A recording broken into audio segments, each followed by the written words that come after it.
Aumentano i casi, il dato preoccupa Musumeci che è pronto a chiudere mentre il decreto Conte mantiene misure minime e apre alle crociere, ma viene lanciato un appello ai giovani. Riempita la nave quarantena azzurra con altri 350 migranti dell'hotspot di Lampedusa, consiglio straordinario a Porto Empedocle. Il sindaco di Montevago si dimette dal direttivo e fornisce l'elenco dei comuni che non hanno approvato lo statuto dell'azienda a consortire la regione commissaria Lati. L'ordine degli architetti in conferenza stampa per parlare del decreto semplificazione.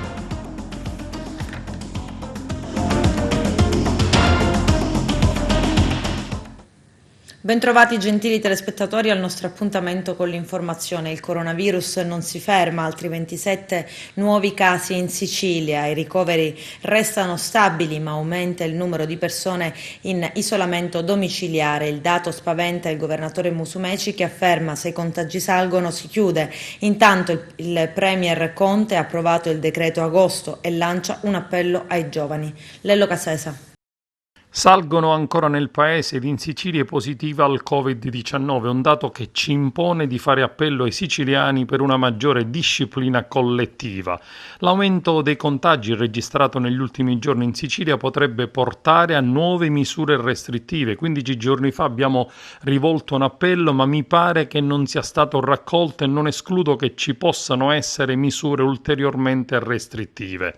Nel frattempo sono stati chiusi alcuni esercizi commerciali, pensiamo nei prossimi giorni con le forze dell'ordine preposte a questo servizio di chiuderne altri perché i gestori non impongono ai propri clienti il rispetto delle norme di prevenzione e di cautela. Lo dice il presidente della regione Nello Musumeci a margine di una conferenza stampa a Caltanissetta. Sono semplici le regole che da diversi mesi abbiamo imparato a rispettare: evitare gli assembramenti, usare la mascherina nei luoghi all'aperto frequentati, usarla sempre nei luoghi chiusi, mantenere la distanza di 1 metro con le persone non conviventi, l'uso di guanti e mascherina per gli operatori commerciali di generi alimentari. Tutto questo può costituire un piccolo fastidio, ma ci dà un grande aiuto nel tenere bassa la probabilità del contagio. Confidiamo, ha sottolineato ancora il governatore, nel senso di responsabilità di ognuno, soprattutto dei giovani, e nell'accurata vigilanza delle forze dell'ordine. Vorremmo evitare di adottare nei prossimi giorni misure restrittive, ma non ci sentiamo di escludere. Rilancia anche Razza, assessore alla salute, che avverte: basta fare finta di nulla, saremo costretti altrimenti a misure di contenimento, occorre rispettare regole basilari, altrimenti saranno resi vani gli sforzi di questi mesi. Musumeci spiega chiaramente che saranno i numeri che ci diranno se dobbiamo chiudere di nuovo tutto, ma rinnova l'appello a tutti per poterci godere quest'estate relax, ma con qualche piccolo sacrificio. La mascherina, il distanziamento, mantenere 1 metro di distanza, penso sia il minimo per evitare di fare concorrenza alle regioni del nord in termini di coronavirus. Siamo stati così bravi per 3 mesi con la linea della fermezza e del rigore. Credevo di poter avere fiducia nella responsabilità dei siciliani, ma non vorrei ricredermi, ha concluso ancora Nello Musumeci. Il nuovo DPCM, in perfetta coerenza con i provvedimenti adottati sino ad oggi, abbiamo introdotto misure proporzionate, adeguate alla situazione attuale. Noi siamo in una situazione, se posso dire, di sostanziale stabilità per quanto riguarda la curva epidemiologica, con dei lievi segnali di ripresa nel numero dei contagi. Stiamo facendo bene, stiamo facendo anche meglio se compariamo ai paesi che direttamente sono confinanti e con cui possiamo misurare la curva dei contagi, dove invece, come state vedendo, la curva dei contagi è tornata a risalire. Oggi il tasso dei contagi in Italia è tra i più bassi dell'Unione Europea, sottolineiamolo. Quindi nel nuovo DPCM troverete la proroga sino al 7 settembre delle misure precauzionali minime che sono attualmente in vigore. Ci sarà ancora l'obbligo delle mascherine nei luoghi chiusi e accessibili al pubblico, il distanziamento rimane di 1 metro, il divieto di assembramento rimane e ovviamente la raccomandazione di lavarsi e disinfettarsi le mani costantemente. Sono delle regole minime. Noi non vogliamo nuove restrizioni, anzi abbiamo previsto la ripartenza per le navi da crociera dal 15 agosto.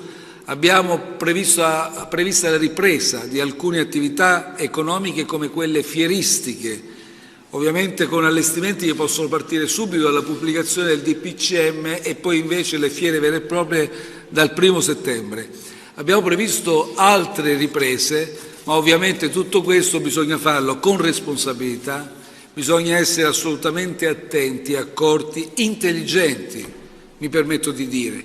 Non dobbiamo ritornare indietro e vanificare tutti gli sforzi sin qui fatti. Quindi io capisco che questo è il periodo più caldo dell'anno, capisco i giovani che hanno desiderio di divertirsi, di movide, però attenzione, bisogna muoversi in modo responsabile perché al di là della propria salute dobbiamo preoccuparci anche della salute dei nostri cari e soprattutto delle persone più fragili, più vulnerabili. Approvato dal governo Conte il decreto legge agosto da 25 miliardi di euro dopo un difficile percorso di mediazione all'interno della maggioranza.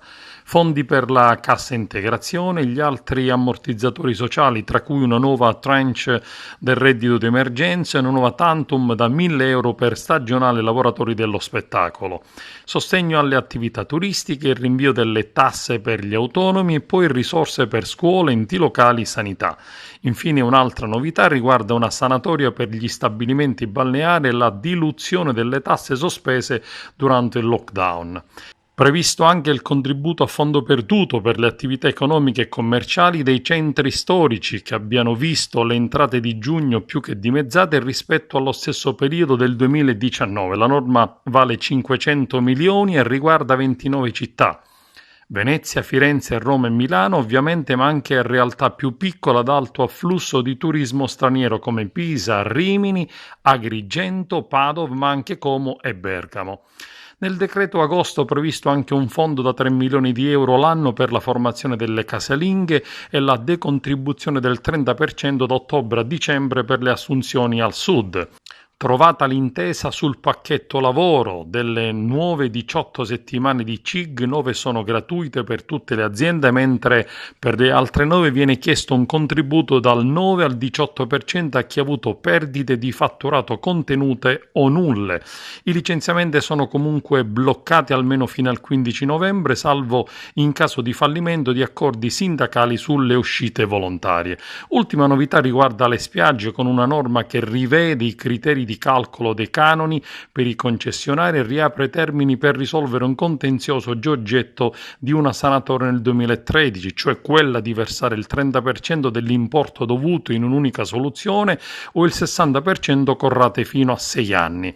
Soddisfatto il capo del governo Giuseppe Conte, che al termine della conferenza stampa per l'approvazione del decreto agosto ha rivolto un appello ai giovani sull'aumento dei nuovi casi di contagio in Italia. Capisco che il periodo più caldo dell'anno e i giovani che hanno voglia di divertirsi e di movida, ma attenzione, bisogna muoversi in maniera responsabile e pensare al di là della nostra salute, alle nostre persone più fragili e soprattutto vulnerabili. Sono durate circa 3 ore le operazioni di imbarco al molo alternativo di Cala Pisana dei 350 migranti che si trovano nel centro di accoglienza hotspot di Lampedusa. Sulla nave per la quarantena azzurra vi erano già 350 ospiti. La nave ha lanciato il punto di attracco e dovrebbe stazionare nelle vicinanze delle coste lampedusane. A bordo 12 positivi al coronavirus e 6 casi incerti.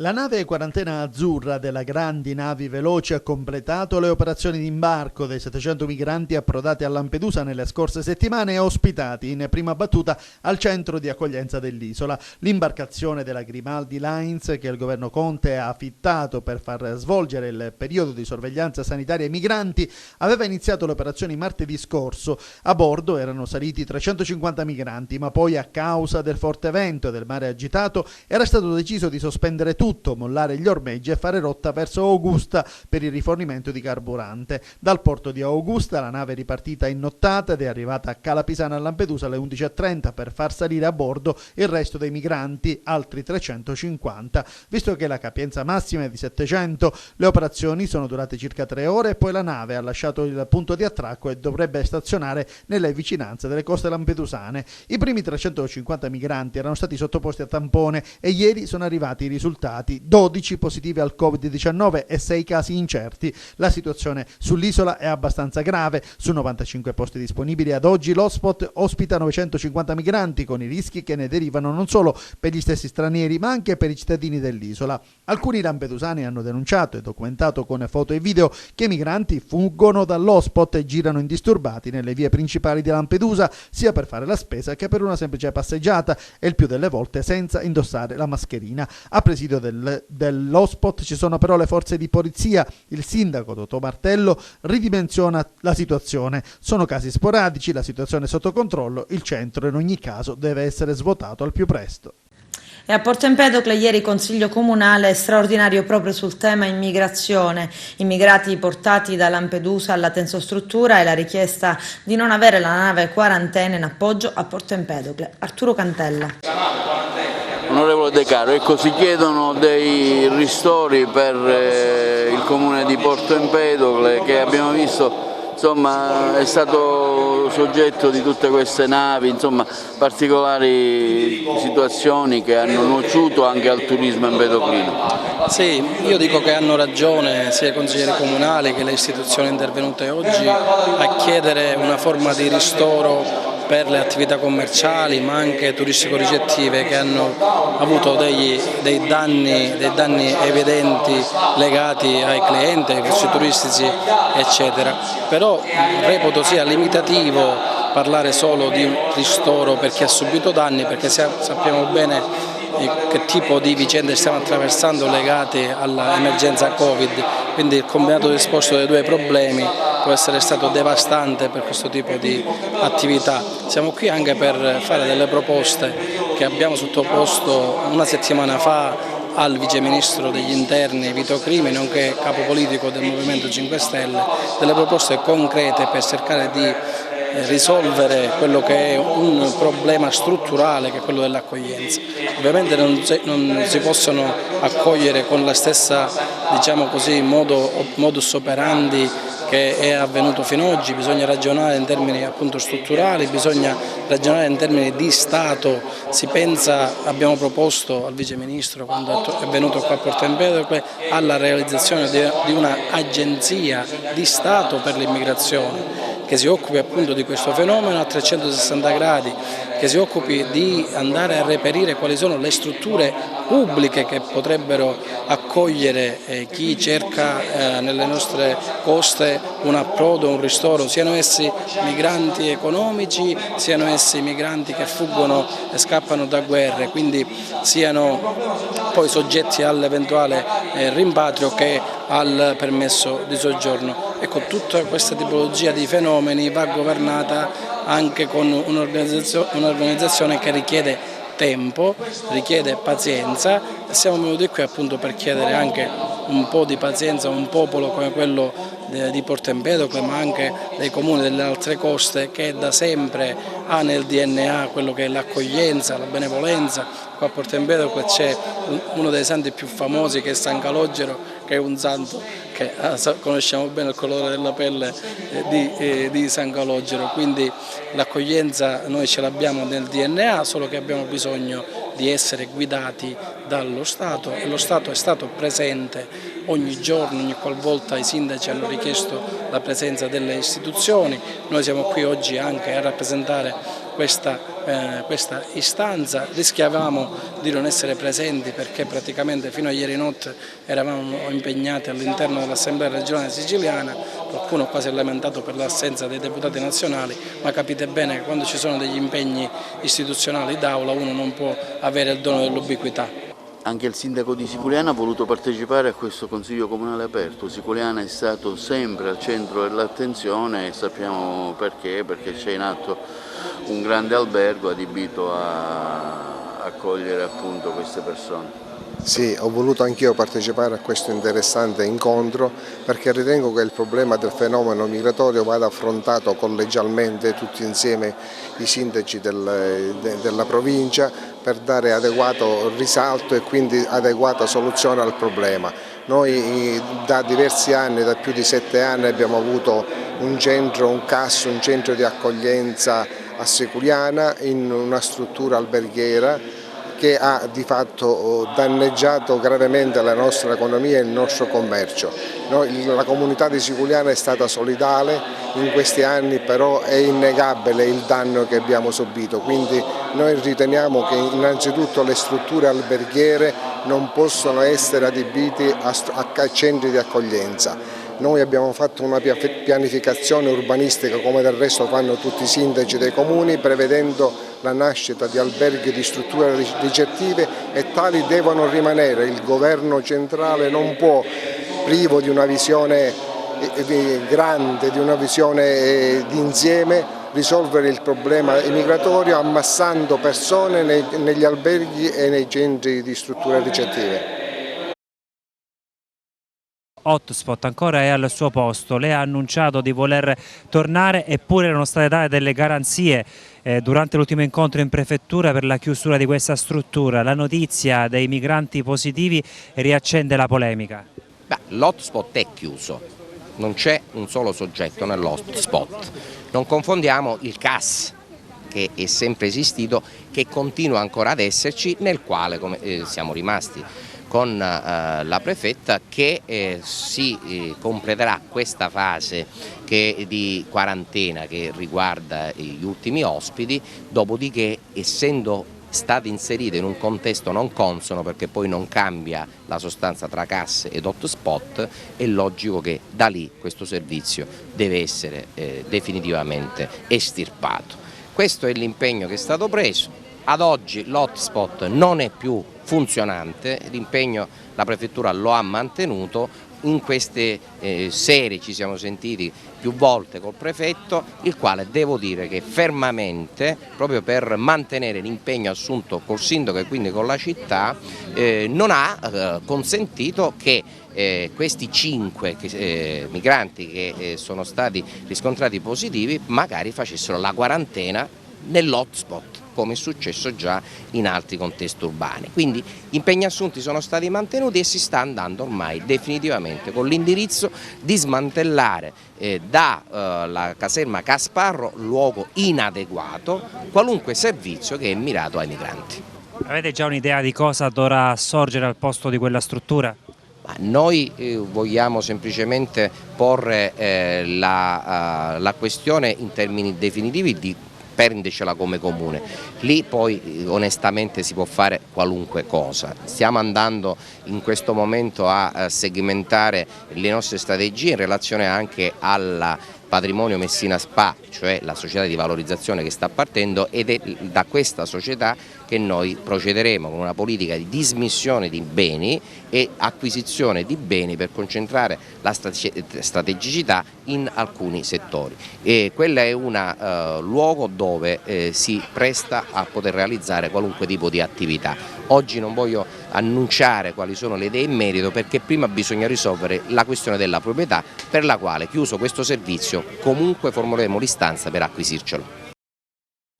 L'Ordine degli Architetti di Agrigento è in conferenza stampa per parlare del decreto semplificazioni. Vediamo.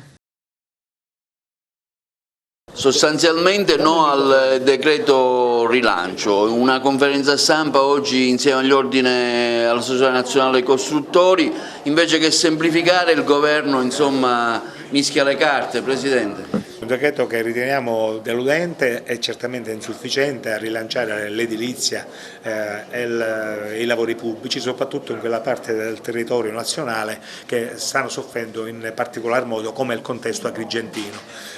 Dai dati rilevati dall'Osservatorio dei lavori pubblici del Consiglio Nazionale degli Architetti abbiamo potuto apprendere che nel corso del primo semestre 2020 in Sicilia e in particolar modo ad Agrigento si è registrato un abbattimento del fatturato dei liberi professionisti che operano nel settore dei lavori pubblici del 41%.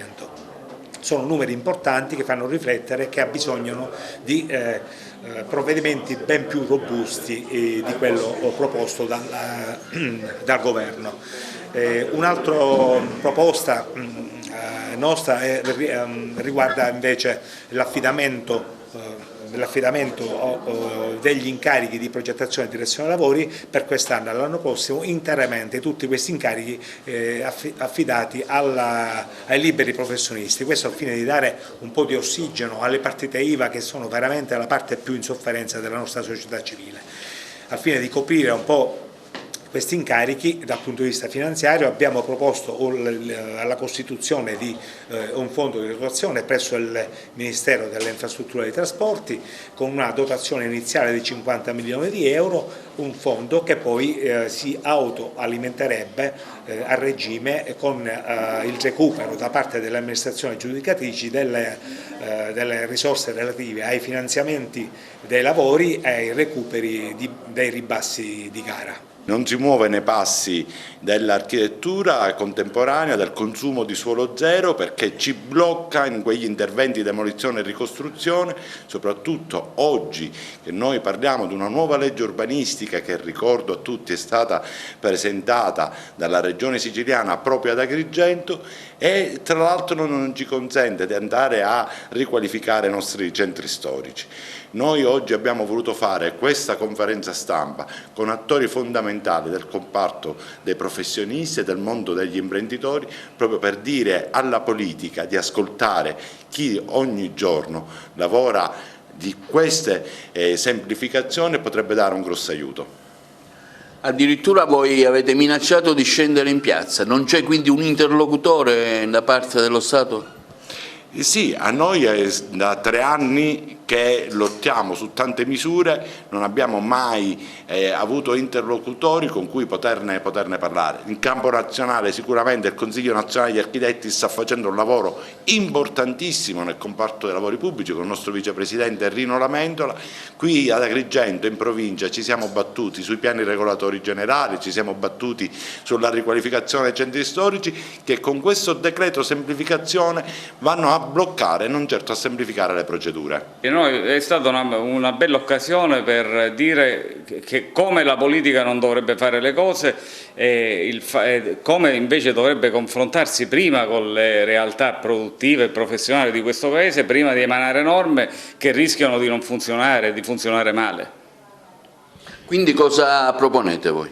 Ma noi abbiamo proposto già diverse cose sia nel settore dei lavori pubblici che nel settore dei lavori privati. Nei lavori pubblici diciamo che non si può tutto concentrare solo sull'affidamento dell'incarico o l'affidamento della commessa, ma bisogna ragionare bene sulla programmazione, bisogna semplificare i processi per programmare le opere pubbliche e renderle veramente facilmente appaltabili e poi facilmente realizzabili, consentire alle amministrazioni di potersi dotare di un parco progetti, quindi attraverso il fondo di rotazione nazionale che possa consentire a tutti gli enti di potersi dotare di progettazioni vere e proprie, il fatto di aprire veramente il mercato ai liberi professionisti che sono quelli che in questa fase di emergenza sanitaria stanno soffrendo più di tutti gli altri.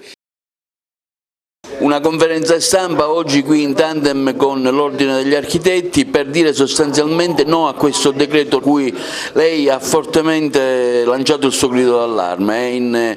Sicuramente per l'Ordine, per l'Associazione Nazionale dei Costruttori, invece che semplificare è una cosa, insomma lei ha usato parole abbastanza forti. Sì, lo riconfermo, io intanto voglio ringraziare l'Ordine degli Architetti che mi ha dato questa possibilità per denunciare per l'ennesima volta lo stato di fatto in cui si trovano le imprese siciliane ad operare normalmente nella normalità, ma ora con questo decreto semplificazione in maniera ancora più complicata, ma aggiungo con questo decreto in buona sostanza stanno mettendo le imprese, o meglio hanno chiesto alle imprese di poter delinquere per poter andare avanti. Quindi cosa c'è da fare sostanzialmente? Che lei si è detto contrario a questa semplificazione sul ponte di Genova, insomma cosa bisogna fare per cercare di venire incontro alle vostre esigenze? Ma attuare quelle che sono praticamente le regole del mercato, cioè massima concorrenza da parte di tutti gli addetti ai lavori, fare delle leggi semplici e capibili a tutti e in buona sostanza cercare di evitare di dare quanto più possibile possibilità alle amministrazioni di poter determinare l'aggiudicatario dei lavori, in buona sostanza. Quindi bisogna aprire le regole del mercato a tutti i partecipanti e ripeto, regole semplici, non commissariare nulla perché i commissari determinano danno certezza della mancanza di fiducia che lo Stato ha in se stesso, per cui la nomina dei commissari è la sconfitta dello Stato. Come Presidente dell'Associazione Nazionale dei Costruttori, quindi responsabile di un settore, com'è il post-Covid nella nostra provincia, Presidente? Allora, purtroppo noi veniamo da 2 lustri di problematiche legate al settore. Noi in Sicilia abbiamo perso qualcosa come 100.000 posti di lavoro, quindi fate un poco voi i conti quante all'Italia, se non quante per Nigotti ci sono dentro tutte queste famiglie che hanno perso il lavoro. Con il post-Covid certamente c'è stato un ulteriore ridimensionamento dei posti di lavoro, oggi tutelati dallo Stato, ma se così è e così porterà avanti questo decreto semplificazione, alla fine della situazione di emergenza moltissimi altri posti si perderanno. Il suo parere sull'ordine, sulla regione invece, sull'attività regionale? Ma l'attività regionale, devo essere sincero, che noi come ANCI abbiamo trovato sia nell'assessore ai lavori pubblici, l'onorevole Marco Falcone, e anche tutto il suo entourage, una grande sinergia. La conferma ufficiale è avvenuta nel tardo pomeriggio di ieri. Era Antonio Camilleri il cadavere ritrovato dalla Capitaneria di Porto Ascoglitti, l'uomo di Licata di 51 anni disperso in mare da 4 giorni. Il sub era stato inghiottito dalle alte onde nel tratto di mare di fronte alle Balatazze di Licata. Per giorni sono state effettuate le ricerche dalla Capitaneria di Porto con motovedette ed elicottero, dai volontari della Protezione Civile e dai sommozzatori dei Vigili del Fuoco di Palermo. Sarebbe stata un'imbarcazione ad avvistare il cadavere dell'uomo. Scattato l'allarme, gli uomini della Capitaneria di Porto si sono precipitati sul posto. Licata è sotto shock. Dopo quasi una settimana di ricerche, ancora nessuna traccia di Viviana Parisi e del figlio Gioele, scomparsi lunedì 3 agosto dopo un banale incidente d'auto sull'autostrada 20 Messina-Palermo, nei pressi di Caronia. Della donna e del piccolo non si hanno più notizie dal giorno del sinistro.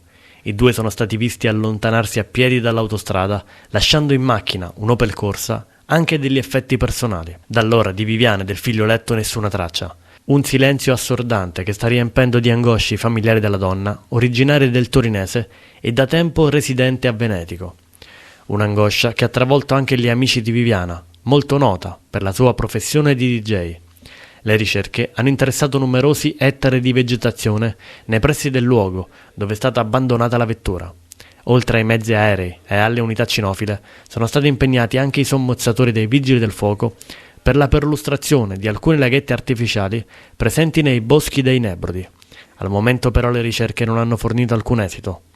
Dopo la foto divulgata dagli investigatori, sono arrivate alcune segnalazioni che si sarebbero rilevate infondate. Viviana non ha con sé il telefono e quindi gli investigatori non hanno potuto contare su un elemento utile per localizzarla. Si cerca di capire se l'allontanamento senza il cellulare sia stato casuale o voluto dalla donna per sparire nel nulla. Le ricerche proseguiranno anche in questo fine settimana. La base operativa, con tutto il personale impegnato nelle attività di perlustrazione, è stata realizzata lungo la strada statale di Caronia, a pochi chilometri dal luogo della scomparsa. Fino ad oggi sono stati setacciati 50 ettari di territorio. Intorno alle 23 l'ex eliporto di San Leone d'Agrigento, ennesima rissa a colpi di sedie sul posto, le forze dell'ordine. Al loro arrivo i ragazzi si sono dispersi come spesso accade, ormai è una scena che va avanti quasi ogni sera. Cambiamo argomento, il sindaco di Montevago, Margherita La Rocca Ruvolo, si dimette dal direttivo e fornisce l'elenco dei comuni che non hanno ancora approvato lo statuto dell'azienda consortile che dovrà gestire il servizio idrico. Sono 15, commissariato lati dalla Regione. Il servizio del nostro direttore Arturo Cantella. Presidente, le ragioni di questa sua conferenza stampa di oggi? Fare il punto della situazione e chiarire soprattutto l'esito dell'incontro che ieri ha avuto il direttivo con il Presidente della Regione, l'assessore Piero Bonno e il dirigente generale ingegnere Foti. Si è discusso delle criticità del servizio idrico nella Regione siciliana, si è ovviamente discusso delle criticità di quest'ATI e soprattutto della esigenza indifferibile di procedere alla costituzione dell'azienda speciale consortile e quindi ad avere la nuova forma di gestione così come è stata voluta da tutti i cittadini e all'unanimità dall'Assemblea dell'ATI nella forma dell'azienda speciale consortile. 11 mesi per formare, per costituire sono effettivamente un po' troppi, quindi un commissariamento che ci sta. Sì, ci sta, infatti non abbiamo, anzi ci sta tutto, perché se noi già sono trascorsi 11 mesi e ancora discutiamo dell'approvazione dello statuto dell'azienda speciale consortile nei consigli comunali, se procediamo in questo modo ci vorrà un tempo troppo lungo, non ce lo possiamo permettere. La provincia di Agrigento non si può permettere tempi così lunghi per avere la nuova forma di gestione. Ironia della sorte, anche il suo comune è tra quelli che non ha votato l'adesione.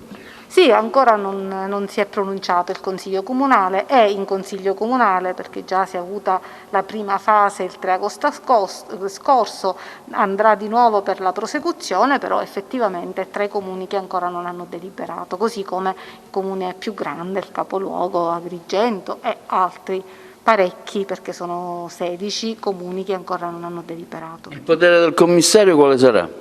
Questo lo decideranno la Regione, sarà un commissario straordinario, nel senso che ritengo gli verranno riconosciuti tutti i poteri per poter procedere speditamente alla costituzione della nuova gestione. Si sostituirà ai consigli comunali, no? Probabile sì, a questo punto è probabile che sia in sostituzione anche dei consigli comunali, certo. E ha deciso di lasciare il direttivo con amarezza, l'ho detto anche in conferenza. Sì, capisco e rispetto quello che mi hanno chiesto i colleghi, quindi le 48 ore, ma per me ora o fra 48 ore non cambierà il termine della scelta che ho fatto. Il tutto perché, lo ribadisco, io a settembre, quando ho accettato questo incarico, l'ho fatto con la determinazione di chi era convinta che avevamo imboccato la strada giusta, che potevamo veramente fare questa società, costituire una nuova società per la gestione del sistema idrico integrato nella provincia di Agrigento. Ho creduto nell'azienda speciale consortile a distanza di quasi un anno. Sì, è vero che abbiamo avuto i 2 mesi del blocco per il coronavirus, ma a distanza di un anno ci ritroviamo con 15 comuni che ho elencato prima e che potrei ridire ora, 15 comuni che ancora nei loro consigli comunali non hanno votato lo statuto della società consortile, quindi siamo lontani dalla costituzione di questa nuova società, con una regione che pressa e preme perché non può perdere i fondi europei al 31 di dicembre del 2020, con una serie di criticità che il sistema idrico ha nella nostra provincia, per cui quegli interventi sono di fondamentale importanza, e dall'altro lato un aggiornamento di un piano d'ambito che, se non sappiamo quanti siamo, non possiamo fare. Quindi tutto questo si concatena in un problema unico, cioè dire siamo quasi al punto di partenza, perché quando l'abbiamo votata la società consortile il 27 settembre del 2019 eravamo tutti d'accordo, è stata votata all'unanimità, quindi tutti i sindaci erano d'accordo. Nei consigli comunali avranno trovato, credo, delle resistenze, non so spiegare diversamente. Di fatto oggi i comuni, peraltro di grosse città, sono Agrigento, Camastra, Comitini, Casteltermini, Favara, Lampedusa, Montallegro, Naro, Porto Empedocle, Sant'Angelo, Sant'Elisabetta, San Giovanni Gemini, San Biagio Platani, Ravanusa e Sciacca. Questi sono i comuni di cui ancora aspettiamo che arrivi negli uffici del direttivo arrivino gli statuti approvati. Allora, Fabrizio, cosa ne pensi di questa iniziativa, questo commissariamento? Insomma, si può parlare di un fallimento, insomma? No, un fallimento no, ma come si dice a mali estremi estremi rimedi, nel senso che praticamente, visto che ci sono una serie di consigli comunali, dei comuni che non hanno ancora approvato lo statuto, i tempi ormai sono ristretti, sono maturi e perciò praticamente bisogna forzare la mano con un commissario straordinario ad acta per far approvare lo statuto dell'azienda consortile. Noi siamo qua per dire, ve l'avevamo detto, Consumer ha in questo periodo, in questi anni, presentato più note dove chiedeva un cronoprogramma sulle cose da fare. Siamo d'accordo con i sindaci che sono andati nel Presidente della Regione a manifestare l'incapacità di questa Assemblea territoriale idrica di completare l'iter. Dando una medaglia a quei sindaci, a quei 19 sindaci, Montevago, Licata e altri, Grotte, che hanno già approvato lo statuto della consortile, e dando, ahimè, versione negativa nei confronti di quei comuni che, vuoi per problemi nel Consiglio Comunale, vuoi per problemi gestionali amministrativi propri, non hanno votato per ancora ad oggi per la ripubblicizzazione dell'acqua a mezzo del gestore, che è la consortile. Oggi ci ritroviamo impantanati, che a oggi, ci riferisce sempre la Presidente, non è possibile per il semplice motivo che mancano le reti di congiunzione nell'erogazione. Ma santo Dio, questi cittadini quando potranno beneficiare dell'acqua nelle proprie case, che sia pubblica o privata o qualsiasi altra forma? La verità è che ad oggi siamo peggio di prima. Elezioni a Realmonte, Salvatore Putrone ufficializza la sua candidatura a sindaco. Putrone, classe 1956, geologo e professore molto conosciuto in paese, all'appoggio della lista civica Leali per Realmonte. Arturo Cantella. Siamo con il futuro candidato a sindaco di Realmonte, il professore Salvatore Putrone, che con la lista Leali per Realmonte oggi presenta ufficialmente alla città la sua candidatura. Professore, quali sono state le ragioni che l'hanno spinta a candidarsi?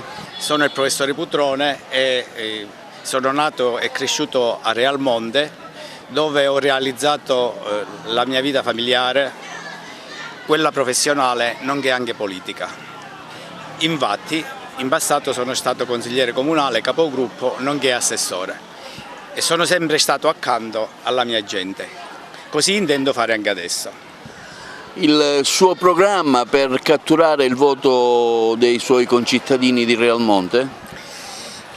Il nostro è un programma agile ma completo, che avremo modo di divulgarlo nei prossimi giorni durante questa campagna elettorale. Ma in generale posso dire che il nostro obiettivo è quello di far migliorare le condizioni della gente, ma anche quella del territorio stesso, che spesso è stato bistrattato, abbandonato e a volte anche ferito, grazie all'ingordigia dello speculatore di turno. Ecco, sarà possibile realizzare questo programma? Sicuramente sì, noi ci impegneremo tantissimo per realizzare questo programma e inizieremo sicuramente con quello che è il nostro fiore all'occhiello, la Scala dei Turchi, quindi lavoreremo il primo obiettivo è quello di lavorare sul turismo, ma non solo questo, miglioreremo anche agricoltura, artigianato, commercio ed edilizia. Approfondiremo anche l'associazionismo ed il volontariato, che con questi possiamo dare un aiuto a chi ne ha bisogno e anche agli anziani. Infine noi dobbiamo anzi, avere il rispetto del nostro territorio con il decoro urbano ed extraurbano e la viabilità interna e periferica, e effettivamente per evitare questo che si creano cittadini di serie A e cittadini di serie B, chi sta al centro, chi sta in periferia, tutti alle stesse condizioni. Infine, ma non per ultimo, ancora maggioreremo e sicuramente miglioreremo la cultura e lo sport, che spesso ultimamente è stata dimenticata. Sicuramente questo è un programma ambizioso, però noi siamo sicuri di riuscire a portarlo avanti grazie alla nostra forza, alla nostra tenacia, al nostro orgoglio, solo ed esclusivamente per i nostri concittadini. Quale sarà la coalizione che l'appoggerà? La coalizione che noi abbiamo qui a Real Monte non abbiamo una coalizione partitica, bensì è una lista civica, quindi variamo dalla destra alla sinistra, è una coalizione di persone e io aggiungo di persone per bene. E il nome Leali, come può vedere, ha un doppio significato. Leali perché siamo leali tra di noi, quindi ci conosciamo tutti come io conosco tutto Real Monte, e le ali, finalmente qualcosa per volare e per portare questo paese in un futuro migliore. Ecco, il raccordo con le istituzioni, penso per esempio la Regione, il Libero Consorzio, le altre città a cui Real Monte fa anche parte. Sì, noi approfondiremo anche questo, naturalmente cercheremo anche di cambiare qualcosa perché non sempre è andato bene, però noi vogliamo questo. Per quanto riguarda invece la Regione, voglio assicurare ai miei concittadini che la Scala dei Turchi resterà un patrimonio nostro e sicuramente sarà gestito dai realmondese. Abbiamo avuto già disposizione da parte della Regione e delle istituzioni regionali che alla fine di questo percorso sarà dato in gestione ai realmondesi. Grazie. Adesso c'è la pubblicità, tra poco vi aspetto. Sassi da un cavalcavia, quello lungo la strada statale 112 che collega Canicattì, Ravanusa e Campobello di Licate. Sassi fortunatamente non hanno colpito le auto che transitavano lungo la strada, una bravata che di certo poteva costare caro. I sassi dunque hanno provocato panico e paura tra gli automobilisti. Sono state infatti diverse le chiamate al numero unico 112, sia i poliziotti che i carabinieri hanno raggiunto il posto indicato. Purtroppo dei vandali nessuna traccia. È stato inaugurato lo svincolo di Rosolini dell'autostrada Siracusa-Gela. Presente al taglio del nastro anche il presidente della regione siciliana Nello Musumeci. È un tassello, un nuovo cantiere che si chiude perché se ne apre un altro. Questo è completo, lo svincolo per Rosolini era soltanto ad una carreggiata con 2 corsie in senso di marcia inverso, e invece le corsie devono essere 4 e le carreggiate 2. Ci siamo riusciti, nel frattempo guardiamo all'altro cantiere che porterà l'autostrada verso Ispica.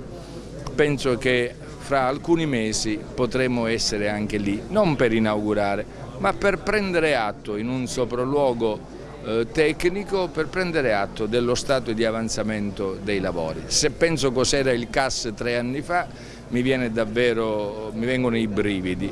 Oggi il CAS è una struttura che lavora, che funziona al servizio della regione siciliana e deve essere così per tutti gli altri impegni che sono in calendario e che devono essere rispettati. Certo, se avessimo i poteri speciali che hanno dato a Genova, anche qui realizzeremmo le cose in un anno, ma Genova appartiene all'Italia e noi?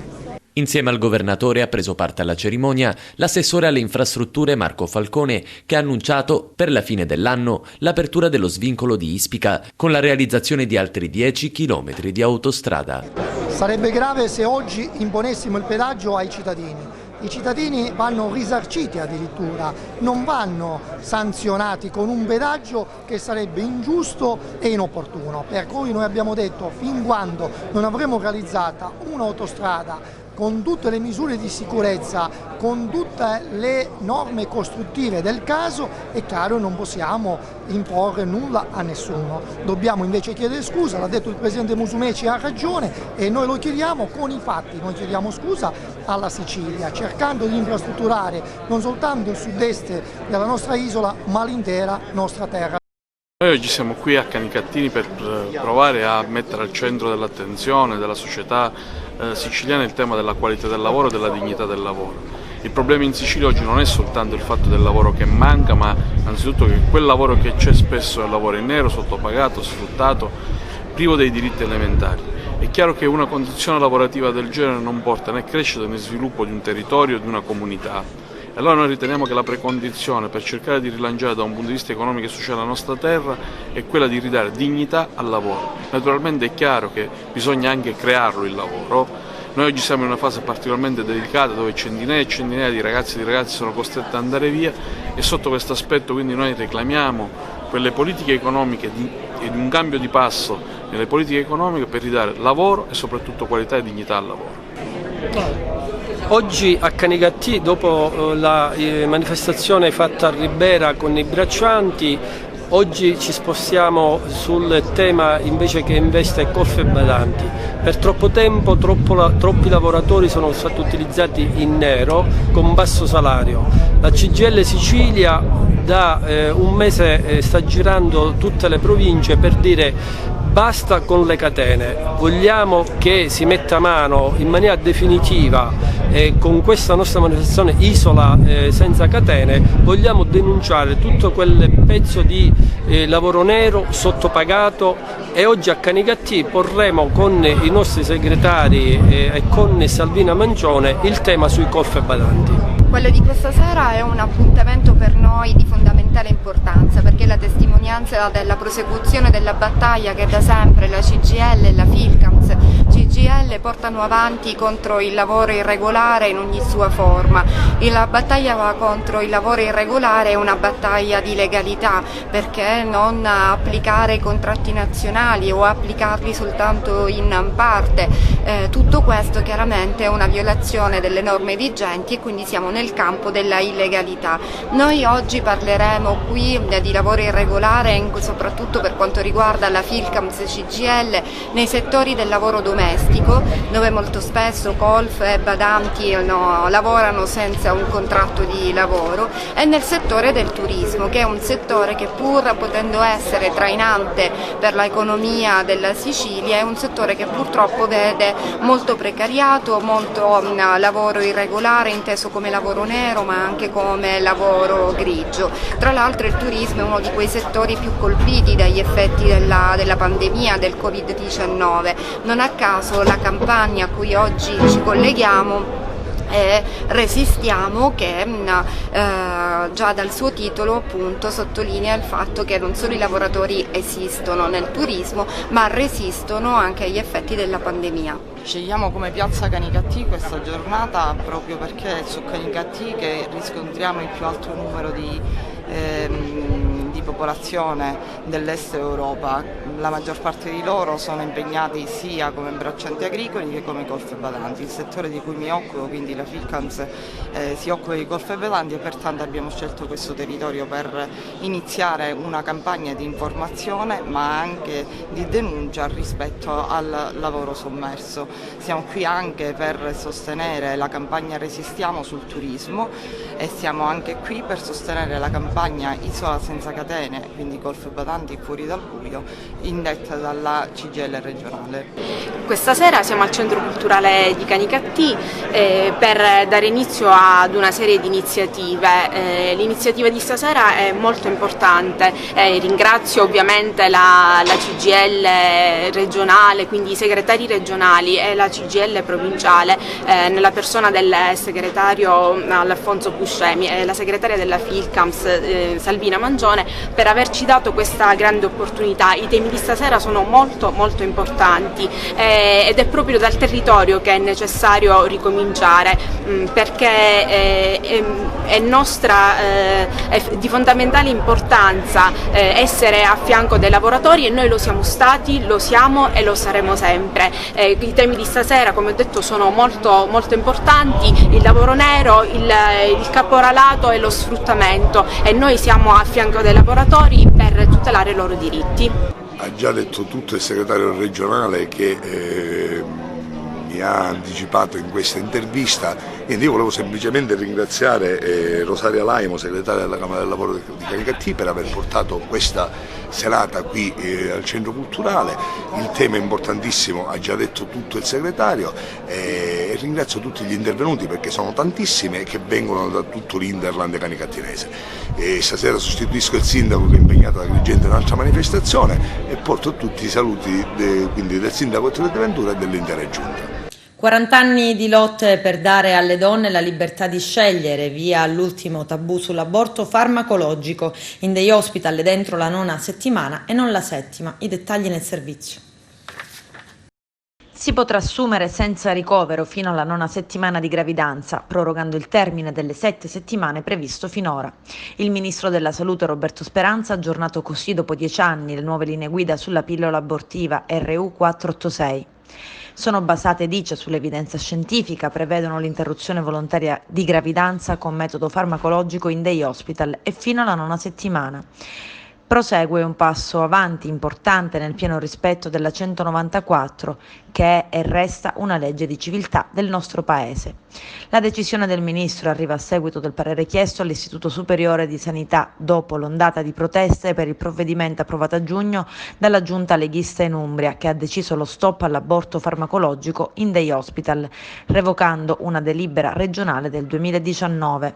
Le direttive approvate già 10 anni fa dal Ministro consigliavano infatti 3 giorni di ricovero per la paziente che assumeva la pillola abortiva, lasciando però la scelta alle regioni che nella maggior parte dei casi hanno così optato per la somministrazione ambulatoriale e dunque senza ricoverare la donna che voleva interrompere la gravidanza.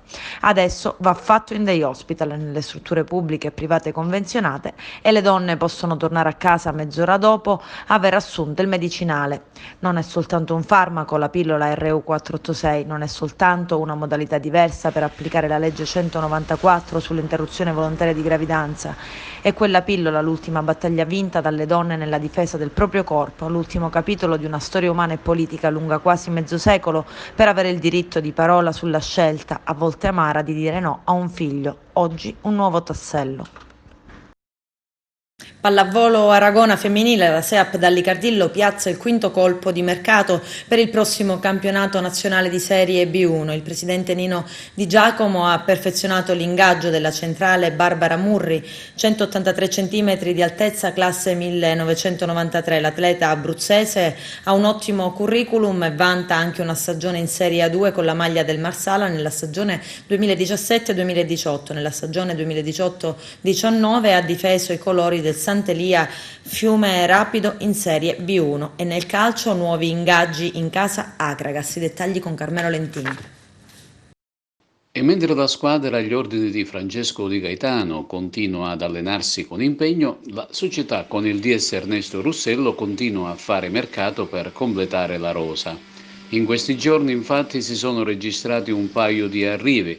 Il primo è l'empedoclino purosangue Simone Sicurella, cresciuto nelle giovanili biancazzurre che in tanti ricordano per il suo unico ed importante gol del pari al Seneto contro il Fondi.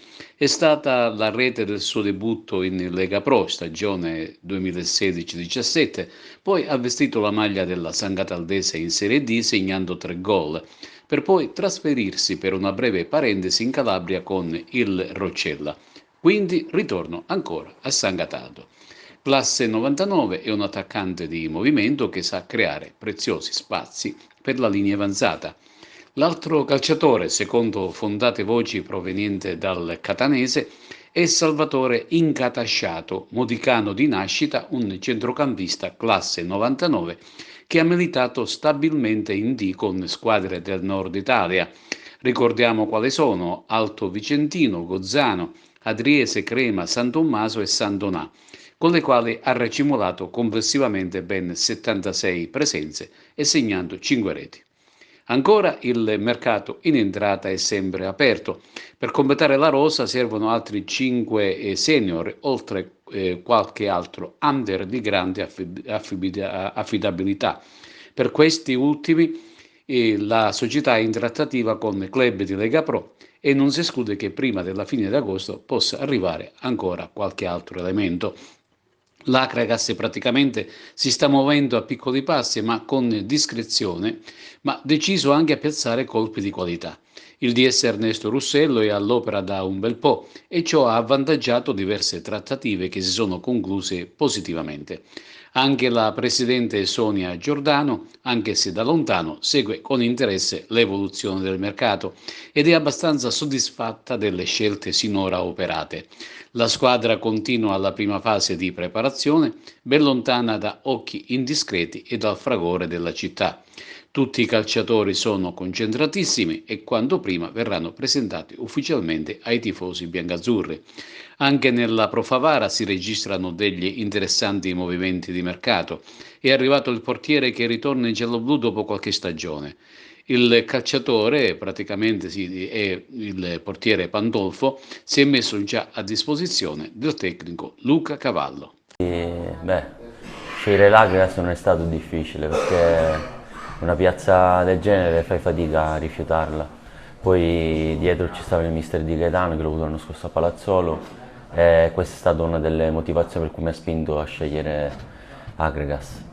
Quali sono le tue ambizioni? Cosa ti aspetti da questa stagione che sta per cominciare? Sicuramente speriamo di cominciare il prima possibile, Covid permettendo, che purtroppo l'anno scorso è andata come è andata. Speriamo di non rivivere più i momenti che abbiamo vissuto l'anno scorso e mi aspetto un campionato sicuramente importante da parte di tutti, in primis di me stesso, perché dall'anno scorso sto cercando di mettermi di nuovo e avere continuità e spero di farlo ed avere ambizioni importanti come ce l'ha l'Agrias. Per conoscerti meglio, farti conoscere ai tifosi, che calciatore sei? Sono un jolly, posso giocare a centrocampo, da esterno, trequartista, posso fare tutto ciò che mi chiede l'allenatore e dove ci sarà bisogno anche portiere mi metterò a disposizione per questa maglia. Ai tifosi cosa senti di promettere? Prometto massimo impegno e sudare la maglia come ho fatto da qui a quando ho iniziato a calcare i campi di calcio. Spero che siate in tanti a seguire quest'anno l'Agrias perché ci sarà da divertirci, è un progetto importante e vi aspettiamo numerosi allo stadio. Un saluto. Anche a te chiedo perché hai scelto l'Agrias? Ho scelto l'Agrias perché so che è una grande piazza, molto calda, con cui ho parlato, amici con cui ho parlato, mi hanno tutti parlato benissimo. Poi anche il fattore di Gaetano, il mister Di Gaetano, che dove va lui c'è sempre un buon impatto con il calcio e sa che si possono fare grandi cose dove c'è lui. Cosa ti aspetti dalla nuova stagione? Mi aspetto che vada alla grande, anche perché noi ce la metteremo tutta, sappiamo che ci sono grandi tifosi qui e vogliamo fare bene per noi stessi e soprattutto anche per loro e per questa città che non merita questa categoria. Le tue ambizioni personali, i tuoi progetti, i tuoi obiettivi quali sono? Speriamo tutti, spero in primis di fare bene per me e per la squadra e cercare di risalire il prima possibile. Quale messaggio intendi lanciare ai tifosi dell'Agrias? Ci servirà un 12° uomo in campo, speriamo che siano loro e che vengano in tanti anche perché sarà molto importante un aiuto dal pubblico. Giovanni Compagno è il nuovo portiere dell'Agrias. Cosa ti aspetti da questa stagione e le tue ambizioni quali sono? Da questa stagione mi aspetto un campionato vincente. Le ambizioni sono molto puntando verso l'alto innanzitutto. Innanzitutto con la società e con il nuovo progetto, con il gruppo e poi arrivano le soddisfazioni personali. Primi giorni di ritiro, che Agrias sta nascendo? Una grande Agrias partendo da un buon progetto, ripeto, stiamo facendo una messa in moto, un ripristino di quelle che erano le vecchie basi, adesso man mano aumentiamo. Come te lo immagini il prossimo campionato di eccellenza? Come ho detto prima, vincente, raggiungendo un pieno potenziale con tutti, con la società e con il gruppo e poi partita dopo partita vediamo che succede. Perché hai scelto l'Agrias? Perché mi ha convinto il progetto, giorni di riflessione, chiamate, naturalmente con delle persone, col direttore Russello, col mister. Mi hanno convinto, mi ha convinto il progetto e speriamo di fare bene. Questa è l'intenzione. C'è grande attesa da parte dei tifosi per vedervi in campo. Cosa ti senti di promettere ai tifosi biancoazzurri? Innanzitutto speriamo che possano venire a vederci, questa è la prima cosa. E poi nulla, l'ho detto già, innanzitutto loro di sostenerci nel bene e nel male, e poi noi faremo il nostro e li renderemo felici. Per conoscerti meglio, come diventi portiere e a chi ti ispiri? Sono, dire un portiere, un grande portiere, naturalmente potrà sembrare banale, però mi ispiro sono tanti i portieri a cui mi ispiro. Io seguivo tanto Julio Cesar, che può sembrare banale come ho detto, però un grande portiere, poi vedremo durante l'anno cosa sarò capace di fare. Con questo è tutto, termina qui l'edizione del telegiornale. Grazie per la gentile attenzione, per essere stati con noi e buon weekend, a presto.